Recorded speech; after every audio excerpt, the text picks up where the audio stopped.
Se faire recruter en tant que freelance, il y a un peu une espèce de dichotomie dans la phrase, quoi. C'est-à-dire que je suis freelance, j'ai pas prévu de me faire recruter. Et pourtant, il y a des gens qui postulent dans le collectif. Et parfois, il faut pas non plus trop se prendre la tête. Il y a des trucs, ça fonctionne. Bon, bah, tant que ça fonctionne, je vais pas commencer à me prendre la tête, quoi. 30% des travailleurs aux États-Unis sont indépendants. C'est globalement un shift qui s'est fait sur les 30 dernières années. Se faire fouetter par Jean-Mi dans un open space, plus personne n'en a envie. Gotta stay consistent. Hustlers, are you listening? We're the doers, we do what doers do. Grind every day and handle business. Entrepreneurs rising, but now wasting time. Inspire, educate, entertain, that's the sign. More for the doers by doers. Unstoppable with shine. Aujourd'hui, c'est un talk inédit parce que c'est la première fois que Jordan va nous expliquer comment est-ce qu'il a réussi à générer 2 millions d'euros de chiffre d'affaires avec 0 salarié. Avant de te laisser avec le talk de Jordan, j'aimerais te parler du partenaire du jour qui est Unlimited. Unlimited, c'est la solution de financement qu'il te faut si tu n'as pas envie de donner un bout de ta boîte à des investisseurs ou bien si tu n'as pas envie de mettre ta maison, ta voiture et ton chien en caution bancaire. Unlimited te permet d'avoir en moins de 48 heures les sous dont tu as besoin directement sur ton compte en banque pour financer ta croissance. Tu reçois l'argent, tu finances ta croissance et tu rembourses petit à petit. Tu sais déjà qu'on t'a négocié quelque chose de très sympa, donc si tu passes par notre lien dans la description, tu vas économiser quelques pourcents sur la commission de Unlimited. Merci à Sacha et Unlimited de nous faire confiance pour cet événement et pour ce talk. Je te laisse kiffer avec Jordan. Bon visionnage. On va parler de la base, freelance, agence, collectif, les différents formats, comment ça marche un collectif de freelance, pourquoi je pense que c'est le futur. Et puis, je répondrai à vos questions. On est parti, la base, freelance, agence, collectif. Alors, je vais vous partager un petit peu, globalement, nous, ce qu'on observe donc, dans les faits sur les avantages et les inconvénients des différents formats, à savoir freelance, agence et collectif. Du coup, aujourd'hui, nous, sur notre marché, c'est le marché de la prestation de service. En fait, il faut se repositionner là-dessus. C'est le marché de la prestation de service. Donc, les boîtes qui viennent nous voir, les alternatives qu'elles ont, ça peut être le recrutement, mais bon, je vais mettre ça un peu de côté. Mais du coup, c'est faire appel à des freelances, faire appel à une agence ou, du coup, considérer le collectif. Donc, nous, de notre côté, quand vous vivez le truc à l'intérieur, voilà un peu les différents avantages et les inconvénients. En tant que freelance, l'avantage... Alors, avantage, inconvénient. J'avais la flemme de rajouter la ligne qui manquait pour écrire avantage, inconvénient. Donc, avantage, c'est quand on est freelance, on a une liberté qui est, on ne va pas nous imposer nos clients, on va pouvoir les sélectionner. Et puis, par rapport à quand on est salarié, et notamment quand on sort de top start-up, etc., on gagne mieux sa vie. C'est une réalité. La plupart des gens qui font partie du collectif de Bulldozer, ils veulent pas retourner salariés parce qu'ils ont un CV qui parle pour eux, ils ont beaucoup de demandes et en fait, ils arrivent à mieux se payer. L'inconvénient, c'est on est isolé. Et le deuxième truc, c'est on peut pas scaler son activité. C'est-à-dire que moi, je suis tout seul et puis voilà. Moi, je vous le dis parce que j'en reparlerai un petit peu plus tard, mais il y a beaucoup de personnes qui se lancent en freelance après avoir été salariés en se disant je vais pouvoir gagner en liberté, etc., etc. Mais il y a un moment donné, il y a quand même le questionnement de l'ambition. Et aujourd'hui, il y a beaucoup de personnes qui font partie de Bulldozer qui, à un moment donné, alors certains redeviennent salariés en tant que freelance parce que ils vont participer à un projet hyper ambitieux, etc. Soit ils vont à un moment donné forcément se poser la question de monter une boîte. Les freelances vraiment qui restent freelance, c'est un état d'esprit assez particulier et c'est, moi généralement ce que je dis c'est les profils good life. C'est franchement me fait pas chier, je suis freelance, moi je vis tranquille, je suis bien payé, etc., etc. Basta. Okay. Mais il y a une réalité, c'est qu'il y en a beaucoup qui à un moment donné manquent un peu de cette ambition et de arriver à faire grossir son activité parce que vendre son temps à un moment donné ça a des limites. L'agence, l'avantage, c'est que là par contre il y a la possibilité de scaler. Alors scaler on s'entend, j'ai la possibilité d'avoir une grosse agence. Il y a des agences, elles ont des centaines de salariés, etc., etc. Enfin je veux dire à un moment donné on peut avoir l'ambition de se dire ok moi je vais avoir une boîte qui a pas mal de salariés, etc. L'autre avantage du coup c'est encore une fois l'inverse de l'isolement, j'ai une team, je bosse avec une team, avec des gens et tout et donc ça c'est plutôt cool. En tant qu'entrepreneur, un des inconvénients c'est j'ai des charges fixes à payer, j'ai les salaires, etc., etc. Et donc les mauvais mois ils font mal, quoi. Quand il y a un mauvais mois, je le prends quand même en pleine face et il faut quand même que je paye les salaires, etc. Et donc, c'est quand même un peu lourd. L'autre partie, ça c'est assez spécifique à certaines personnes, mais par exemple, c'était mon cas à moi, c'est pas envie de manager des gens, en fait. Je pense qu'aujourd'hui, de plus en plus, il y a de moins en moins de personnes en fait, qui ont l'envie de manager, etc. Et donc, voilà, ça aussi, ça peut être un problème de je sais pas manager, j'ai pas envie de manager, etc. Et puis, l'autre souci, c'est l'accès au talent. Alors là, je vais faire un point je vais forcément faire une généralité. Je m'excuse dans cette généralité s'il y a des gens parmi vous qui gèrent des agences. Mais en fait, quand on fait appel à une agence, ce qu'on souhaite, c'est accéder à du talent, accéder à de la compétence qu'on n'a pas en interne. J'ai travaillé pour Germinal à une époque où Germinal était une agence, donc je peux en parler parce que je l'ai vu de l'intérieur. En fait, ce qui se passe, c'est que les talents, les top talents, ils vont pas bosser dans les agences parce que ils ont d'autres opportunités et des opportunités dans des top startups ou le freelancing, etc., etc. Je vais pas aller me mettre dans une agence, subir une espèce de pression, me faire imposer des clients, etc., etc. Et donc en fait, le truc, c'est que ouais, mais moi, je suis censé vendre des talents, donc comment je fais? Et donc en fait, la contrepartie, la solution à ça, c'est de créer des process vraiment millimétrés qui font que je peux mettre un stagiaire dans l'affaire. S'il suit le guide, le process, etc., c'est le 20-80 quoi. J'ai 20% des compétences, mais je suis capable d'obtenir 80% des résultats que le client il souhaite obtenir. Le problème, c'est qu'il y a toujours des cas particuliers. Et donc le client, il se retrouve face au stagiaire. No offense to the stagiaire. Et puis en fait, le client il dit ouais, et là du coup dans mon cas comment on fait et tout, putain je sais pas. Et puis du coup quand je travaillais chez Germinal, typiquement la réflexion que me faisaient certains clients c'est putain faites chier, vous m'avez mis le stagiaire dans les pattes. Et donc ça c'est un vrai problème. Ça c'est un vrai problème et je vais y revenir dessus après. Il y a beaucoup de boîtes qui ont été déçues des agences et du coup qui cherchent des alternatives aux agences. Et enfin il y a le collectif. Donc le collectif, c'est un peu un espèce de mix, c'est un peu le meilleur des deux mondes. C'est-à-dire que, en faisant partie d'un collectif, je conserve ma liberté, je suis freelance, c'est-à-dire que moi en tant que cofondateur de collectif, je ne vais pas imposer un client à quelqu'un. Je vais lui dire, tiens, est-ce que ça t'intéresse de prendre ce client? Non, Jordan, je suis désolé, en fait, ça ne m'intéresse pas. Non, je suis désolé, je suis en vacances. Non, je suis désolé. Ok. Donc, je peux garder ma liberté, je peux garder mon niveau de revenu élevé. Parce que du coup, aujourd'hui, les personnes qui font partie du collectif, ils imposent en quelque sorte leur budget. Enfin, voilà, moi, voilà mon TJM, etc. Ça permet de scaler. Donc, je peux accéder à plus de projets, etc., etc. Je sors de l'isolement, je travaille en équipe. Et j'ai accès au talent. Aujourd'hui, nous, on se rend bien compte que les personnes qui sortent des top startups qui veulent se mettre en freelance, etc., ils se retrouvent dans une situation où aller me trouver mes clients, etc., c'est un peu chiant. Je vais faire appel à Bulldozer, je vais chercher à m'intégrer dans Bulldozer. En fait, Bulldozer va m'amener mes clients. Donc, c'est quand même canon, quoi.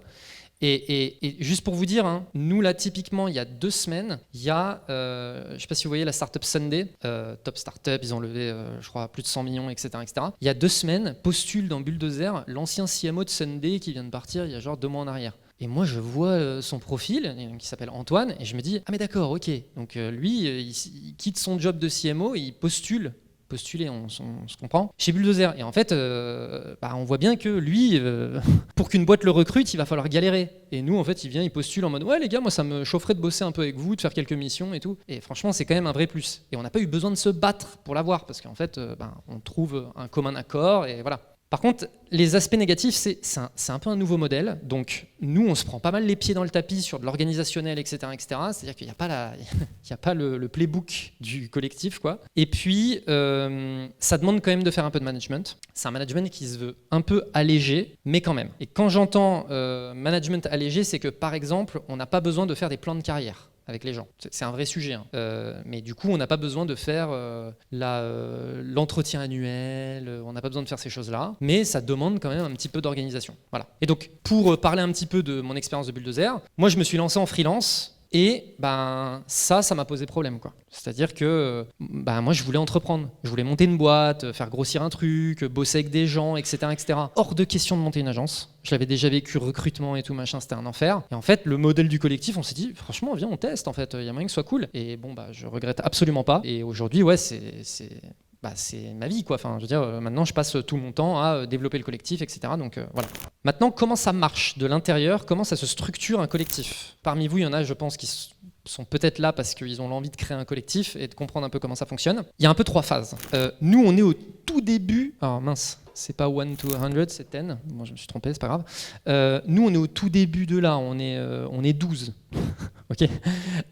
Mais en gros, 0 to 1, c'est un peu début de boîte, quoi. On est plusieurs freelances, on se met ensemble, on fait à la fois de la génération de leads, à la fois on fait du closing, à la fois machin. Donc en fait, nous au début, on avait chacun un peu notre bise, on faisait un peu chacun notre activité de freelance, et puis il y avait, je sais pas, Stan qui m'appelait, qui disait ah ouais, j'ai eu un lead, là je l'ai closé, faudrait qu'on arrive à lui faire une mission, machin. Et puis voilà. Et puis après, c'était moi qui les appelais, ah ouais, là j'ai eu un lead, je l'ai closé, je pense que ça pourrait être cool qu'on fasse le truc en commun. Et puis voilà, on fait un peu comme on peut, et puis voilà, ça marche. Donc c'est pour ça que c'est plus l'aspect et généralement j'ai mis entre potes, c'est pas un hasard, c'est vraiment pour dire généralement quand on commence à créer un collectif, c'est avec des freelances qu'on connaît, quoi. Donc c'est des potes à nous, on a déjà bossé avec eux, on est voilà, donc même si c'est des collègues, on s'entend, quoi. Et puis du coup on s'occupe un peu de tout. Après donc il y a 1 to 10 et là on commence à structurer la partie sales et marketing. Donc nous c'est vraiment ce qui s'est passé. À un moment donné avec la croissance, moi j'étais dédié au rôle de sales et marketing. Je faisais que ça. Je génère des leads, je close des leads, etc. Parce qu'en fait, ça représente un temps plein. Et donc, nous, au début, on a regardé, ok, qui est la personne qui génère le plus de leads, qui est la personne qui en close le plus. C'était moi. Du coup, c'est moi qui vais jouer ce rôle. Et donc, j'ai pris ce rôle-là. Et après, derrière, c'est le fonctionnement un peu classique. On crée des équipes, etc., etc. Donc ça, c'est un peu le premier élément. Et puis ensuite, là, on commence à rentrer dans ce que moi j'appelle du middle management, mais on s'entend. Mais en gros, pour vous donner un ordre d'idée, aujourd'hui, il y a des fonctions support chez Bulldozer, c'est-à-dire il y a des personnes qui s'occupent de l'admin, il y a une personne dédiée aux sales, moi je suis dédié sur la partie marketing, on a un avocat, on a des choses comme ça, quoi. Et c'est des trucs typiques d'une structure de société déjà un petit peu établie, etc.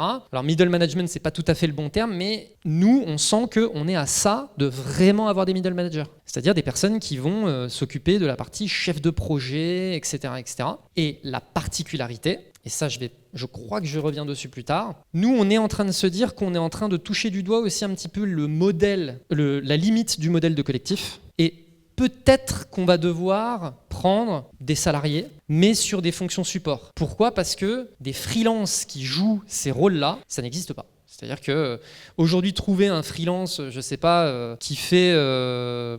bien évidemment que je n'ai pas d'idée qui me viennent en tête. Il y a des rôles très spécifiques où on se dit mais c'est un métier qui n'existe pas en freelance, quoi. C'est un métier qui n'existe que dans le salariat. Et en fait, ça demande un temps plein. Et donc, comment on va faire ?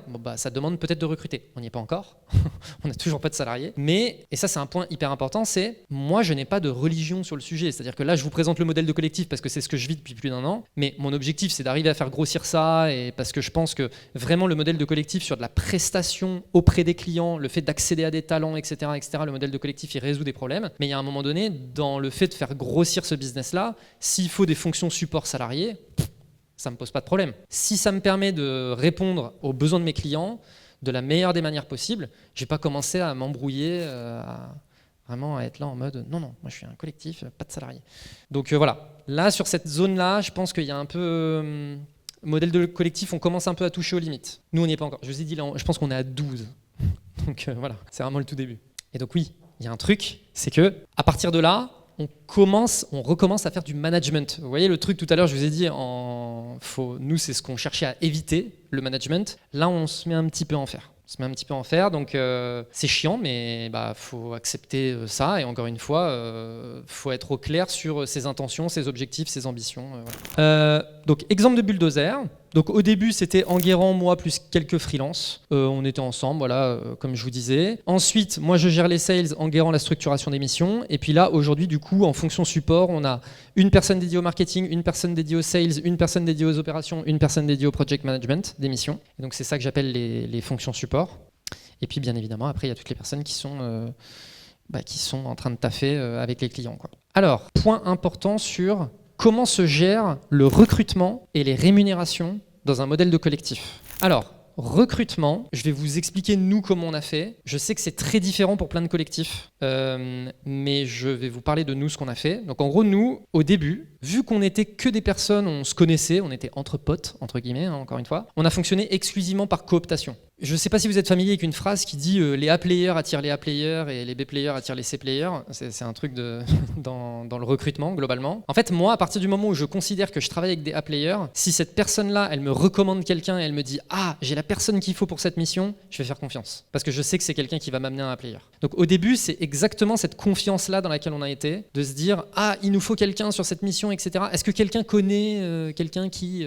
Et puis, ah oui, moi c'est bon, j'ai la personne qu'il faut, je lui passe un coup de fil, je vais lui demander si elle a de la dispo, etc., etc. Et donc au début, ça fonctionne comme ça. Mais il y a un moment donné où, avec un peu la croissance, les clients, etc., on s'est dit, on va quand même laisser une porte d'entrée à des personnes qui peuvent postuler. Donc sur le site de Bulldozer, aujourd'hui, il y a la possibilité de postuler, en fait. Il y a un petit formulaire, etc., qui va un peu évoluer au fur et à mesure du temps, mais j'adresse ce point après. Et en fait, nous, on a la personne en charge des opérations, c'est la personne qui staffe les missions et qui est en charge de créer les équipes. Et donc, c'est cette personne qui fait le filtre, elle reçoit les candidatures, elle fait passer des entretiens, etc., comme du recrutement un peu classique. Et ça a ses limites. On est un peu en train d'itérer sur le modèle, mais aujourd'hui, on fonctionne de cette façon-là. Et comme je vous disais, dernièrement, on a vu Antoine, ancien CMO de Sunday, qui postule. Je veux dire, on l'a vu passer, on a sorti notre téléphone. Yo, Antoine, bienvenue. Je veux dire, voilà. Et du coup, aujourd'hui, niveau recrutement, c'est comme ça que ça se passe. Il n'y a pas vraiment de process, etc. Ça viendra peut-être. Mais se faire recruter en tant que freelance, il y a un peu une espèce de dichotomie dans la phrase, quoi. C'est-à-dire que je suis freelance, j'ai pas prévu de me faire recruter. Et pourtant, il y a des gens qui postulent dans le collectif. Et du coup, c'est pour ça qu'aujourd'hui, il y a un espèce de flou qui fait qu'on n'a pas encore très bien cerné la meilleure manière de gérer cette partie-là. Et enfin, rémunération. Donc là, on s'est beaucoup cassé les dents. Je vais vous donner un conseil. Au début, on faisait du sur-mesure. On faisait du sur-mesure, c'est-à-dire que nos clients, ils venaient nous voir avec une problématique, et nous, on était en train de se dire, ok, donc on va leur mettre Benoît, et puis on va leur mettre Anna, et puis on va leur mettre machin. Et puis du coup, j'appelais Benoît, je lui disais, attends, tu penses que là, pour le besoin, il y a besoin de combien de jours? Attends, et toi, ton TJM, il est de combien déjà? Ah ouais, ok, d'accord. Et puis Anna, ah ouais, bah. Et du coup, le truc, c'est, quand je me retrouvais devant le prospect, que je faisais la propale, le prospect, il me disait, mais alors attendez, mais pourquoi vous avez mis 3 jours là, et pourquoi vous avez mis 2 jours là, et pourquoi machin là? Et en fait, c'était interminable. C'était un enfer. Et du coup, on passait énormément de temps là-dessus pour qu'au final, parfois, ça close pas, ils comprennent pas, machin, bref. Donc en fait, c'est assez difficile parce que freelance, etc., mais c'est vraiment un conseil que je vous donne, c'est packager des offres. C'est-à-dire, nous, on a une offre qu'on a appelée la mission commando. La mission commando, c'est quoi? C'est 12 semaines d'accompagnement. Et dans ces 12 semaines d'accompagnement, il y a tant de design, tant de machins, tant de trucs, qui répond hyper bien à un besoin hyper précis. Et en fait, le truc, c'est que moi, quand j'appelle un designer ou une designeuse pour travailler sur une mission, je lui dis, yo, j'ai besoin d'un designer pour la mission commando, est-ce que tu es dispo? Et vu que tous les membres du collectif ont été formés sur les offres, comment on avait packagé les choses, etc., la personne, quand je l'appelle et que je lui dis, j'ai besoin d'un designer pour de la mission commando, est-ce que tu es dispo? La personne, elle sait exactement ce que j'attends d'elle. Elle sait exactement combien de temps elle va devoir travailler, etc., etc. Le truc est packagé. Et en fait, moi, vis-à-vis de mes prospects, c'est hyper simple. Le truc est packagé, etc. Et donc ensuite, c'est voilà le budget de la mission, c'est à prendre ou à laisser. Okay. Et donc ce qui se passe aussi, c'est au début, moi il y avait des freelances qui me disaient ouais, alors j'ai un peu dépassé sur cette mission, comment ça se passe? Je dis putain, tu fais un peu chier, on avait prévu un budget, voilà. Et puis j'avais le cas inverse. Alors ouais, j'ai un peu moins taffé sur cette mission, du coup on fait comment? Et du coup maintenant les règles elles sont simples. C'est si ça dépasse, c'est ta responsabilité. On t'a donné un temps, tu sais exactement, etc., etc. Donc quand on est freelance, on est quand même entrepreneur. Et quand on est entrepreneur, des fois on se rate. On pensait qu'on allait faire le truc en temps et en heure, et puis des fois ça dépasse un petit peu. Et puis on va pas dire au client ah ouais mais désolé j'ai un peu dépassé et tout machin. Il y aura problème. Et donc là c'est un peu ce cas. Mais à l'inverse, si tu as fait ça en moins de temps, good for you, tu as augmenté ton TJM. Cool.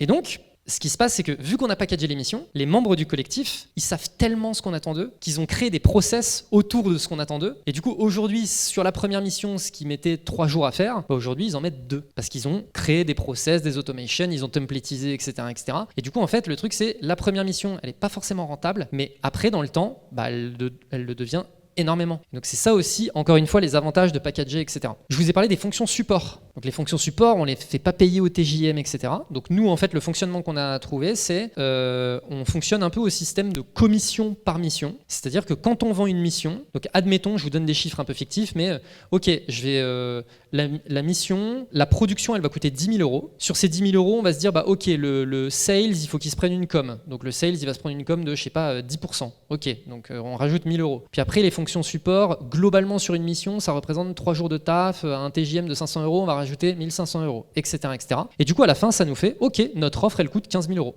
Et dans ces 15 000 euros, il y a 10 000 euros qui revient à la prod, il y a 1 000 euros qui revient au sales, il y a 1 500 qui revient à machin, il y a etc., etc. Et du coup, moi, quand je me retrouve face au prospect, je lui dis, la mission, elle coûte 15 000. Après, il n'y a pas besoin de savoir ce qu'il y a exactement le détail de fonction support, blablabla. Mais du coup, aujourd'hui, nous, c'est le fonctionnement qu'on a trouvé. Et on pense que c'est le plus efficace. Structuration juridique. Aujourd'hui, on n'a pas de société Bulldozer, elle est en cours de création. Donc pareil, je vais vous partager notre expérience. En fait, la société Bulldozer, c'est ma société perso, en fait, aujourd'hui. Parce que au début, vu que c'est moi qui faisais les sales, quand on me demandait un devis, j'allais pas commencer à me prendre la tête à demander les devis de tout le monde et tout machin. Donc je faisais un devis de 15 000 €. Et puis si le devis il était signé, je disais à tout le monde, allez, envoyez-moi vos devis, je vous les signe et puis machin. Et puis du coup, c'est moi qui envoyais la facture au client. Et puis comme ça, le client, il avait un seul devis, une seule facture, etc. Puis moi, après, à tout le monde, je disais, à la fin de la mission, pensez à m'envoyer votre facture et c'est moi qui payais. Le truc, c'est qu'aujourd'hui, on fait 150K de CA par mois. Et je fais toujours ça. Donc c'est chiant, très très chiant. Et donc, moi, il y a un moment donné où j'ai dit, je vais arrêter de faire ça en fait. Donc on crée une société Bulldozer justement pour pouvoir régler notamment ce genre de situation-là. Mais voilà, ce que je veux dire, c'est il n'y a pas vraiment de structure précise. Ce qu'on veut, nous, les réflexions, elles sont assez basiques, c'est on veut faciliter la vie de nos clients. Donc on ne veut pas qu'ils aient à payer 10 factures, à signer 10 devis, etc. Signe un devis, paye une facture, basta. Et après, on gère entre nous. On gère entre nous et puis voilà. Ce qui fait aujourd'hui qu'on n'a pas de contrat avec, entre les membres, on n'a pas ces choses-là. C'est vraiment, on est en mode... c'est un peu à l'arrache. Hein. Mais c'est à l'arrache, ça fait quand même du bise. Donc, comme quoi, parfois, il ne faut pas non plus trop se prendre la tête. Il y a des trucs, ça fonctionne. Bon, tant que ça fonctionne, je ne vais pas commencer à me prendre la tête, quoi. Donc voilà. Mais du coup, niveau structuration juridique, j'ai pas vraiment de solution à vous donner. Faites au mieux. C'est juste ça en fait. Juste faites au mieux. Et d'ailleurs, je reviens juste là-dessus. Une solution qui peut s'offrir à vous. Je sais pas si vous êtes, s'il y en a parmi vous qui connaissent la plateforme Collective Work. Bon, a priori, si vous êtes ici, que vous êtes venu pour un sujet collectif, etc. Vous avez peut-être déjà entendu parler de Collective Work. Justement, Collective Work, ils essayent un peu de régler ce problème de la structuration juridique et de comment ça va se gérer au niveau des factures, etc., etc. Parce qu'en gros, eux, ils ont créé un outil et cet outil permet d'envoyer une seule facture, un seul devis, une seule facture, etc., etc.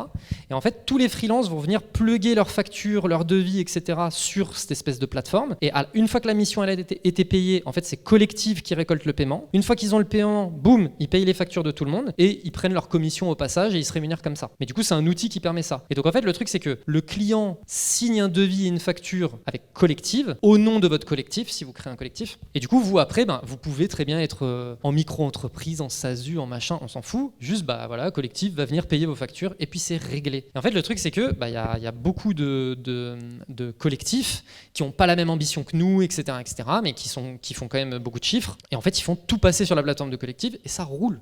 Et donc en fait, vous, si vous êtes un peu en train de vous dire ah mais mince, comment on va se structurer, machin, nan, déjà allez sur Collective et en fait ça va déjà régler une grosse partie de vos problèmes. Donc voilà, c'est un conseil que je peux vous donner. 3 visions, pourquoi je pense que ce truc c'est le futur. Là c'est un peu vision macro, mais je vous partage quand même pourquoi moi je pense que c'est le bon play en fait, notamment quand on fait de la prestation de service, d'envisager le collectif. Déjà on observe une transformation du marché du travail où il y a de plus en plus d'indépendants. Je vous donne un chiffre. Ça me fait bizarre de donner des chiffres de marché un peu comme ça, j'ai l'impression d'être McKinsey.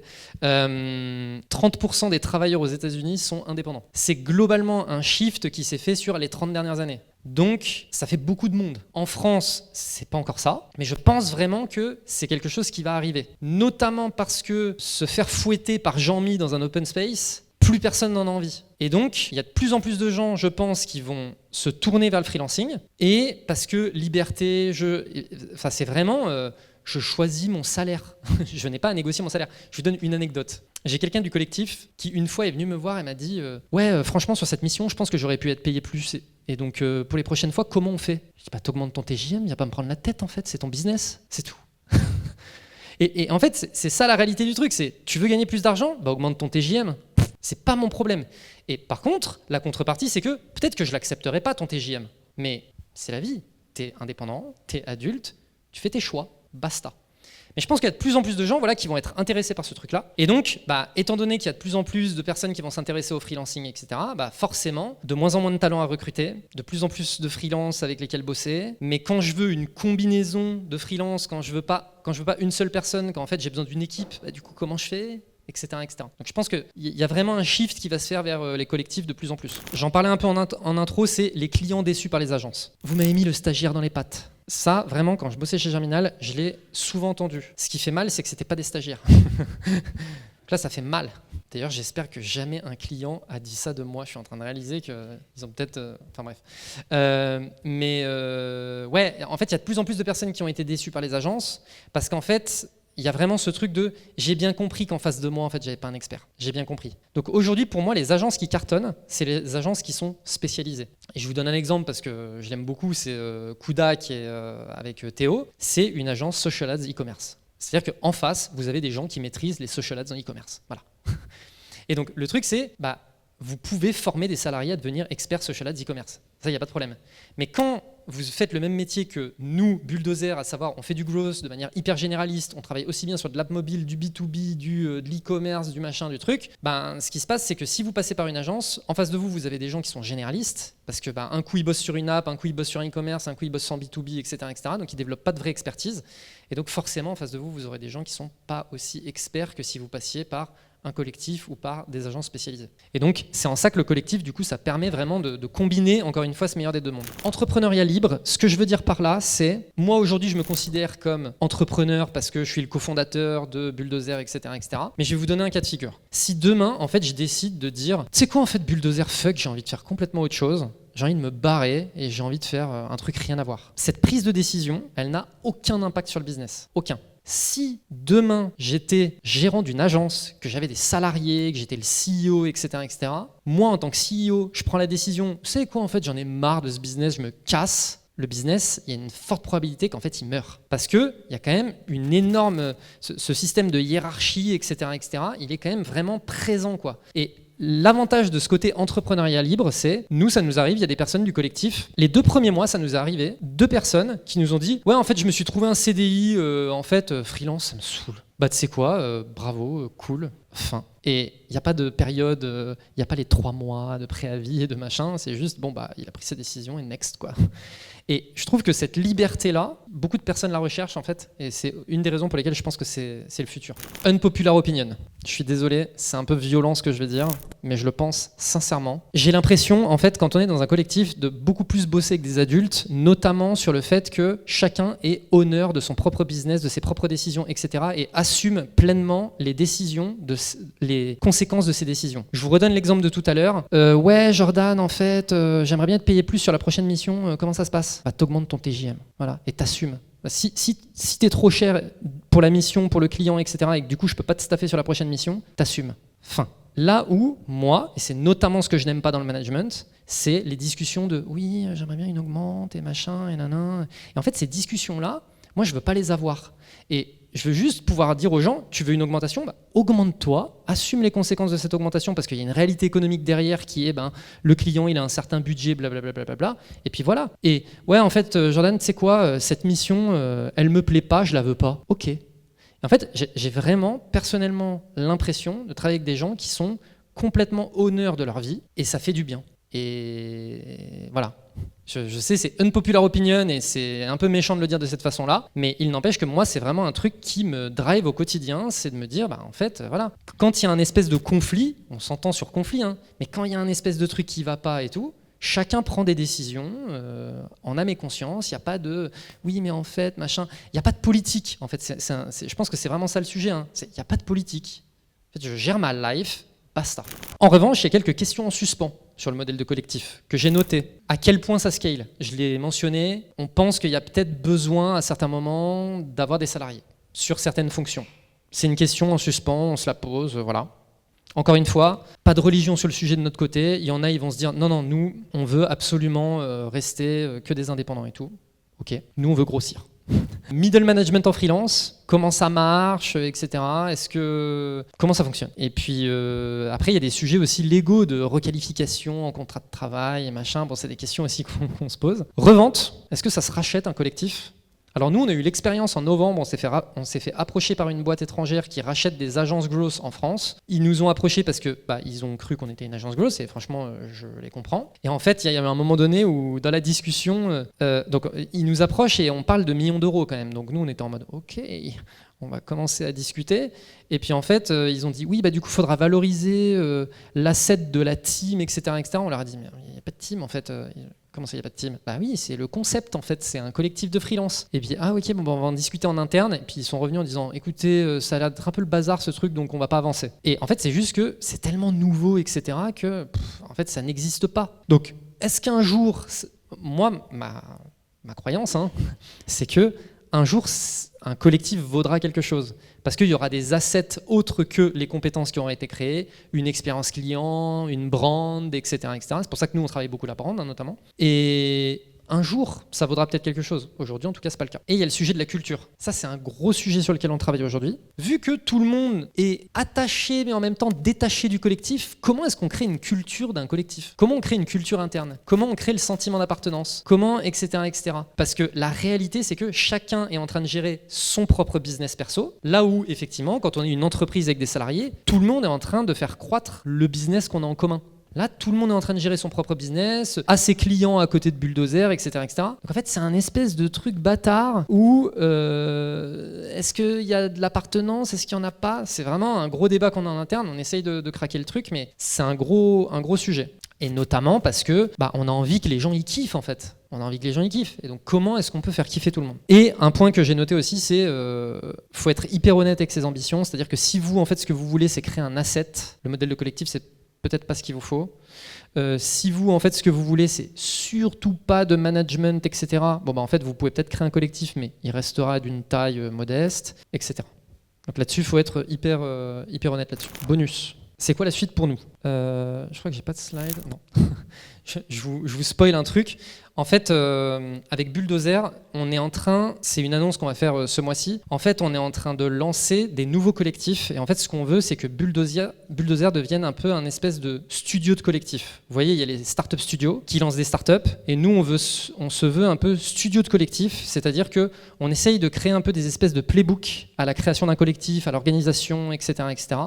Et du coup, on se dit, vu qu'on pense qu'il y a un vrai play à faire sur les collectifs, on va se mettre à lancer différents collectifs. Donc là, sur Q1, sur le premier trimestre, on a testé 2 nouveaux collectifs avec une équipe dirigeante, on s'entend, mais du coup qui va piloter notamment les opérations, la partie vente, etc. Et sur ce premier trimestre, on a validé les deux collectifs. Donc on va en parler là dans le mois. Et puis du coup, nous, ce qu'on souhaiterait, c'est lancer comme ça des nouveaux collectifs sur différentes verticales, etc., etc. Et que en fait, la marque Bulldozer devienne un peu cette espèce de référence de mais tu connais pas les collectifs de freelance, tu connais pas Bulldozer, que ça soit vraiment hyper logique l'association des deux. Donc ça, c'est un peu notre ambition. Il y a plein d'enjeux, bien évidemment, comme vous pouvez deviner, mais un truc qui est très très très intéressant, c'est que un membre du collectif, naturellement, il peut travailler aussi bien pour un collectif que pour un autre. Ça n'a absolument aucune importance. À partir du moment où les gens ils ont été formés sur les offres, ce qu'on attend d'eux, etc., etc.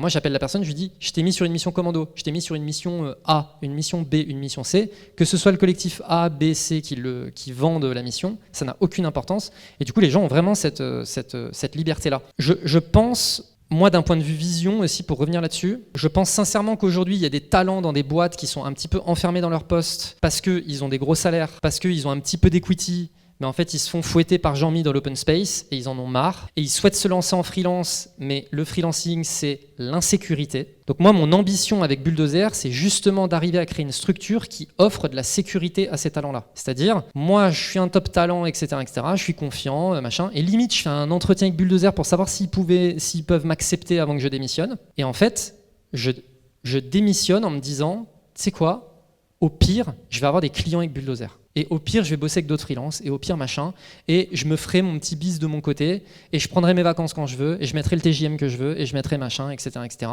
et je gérerai mon truc de manière libre. Et moi, en fait, mon ambition vraiment avec le collectif, avec Bulldozer, c'est qu'on arrive à faire ce truc-là. Et je pense qu'on y arrivera. Aujourd'hui, on n'arrive pas à faire démissionner des top talents, mais je pense vraiment qu'à un moment donné, on y arrivera. Et c'est vraiment mon ambition. Alors, dit comme ça, c'est un peu bizarre. Hein. Je veux faire démissionner les top talents, mais je pense qu'il y a un peu ce truc-là, c'est un peu l'ambition que j'ai, c'est d'arriver à faire en sorte que vraiment le freelancing soit plus vu comme une situation précaire d'insécurité, etc. Parce qu'il y a des collectifs pour supporter, amener du biz, etc., etc.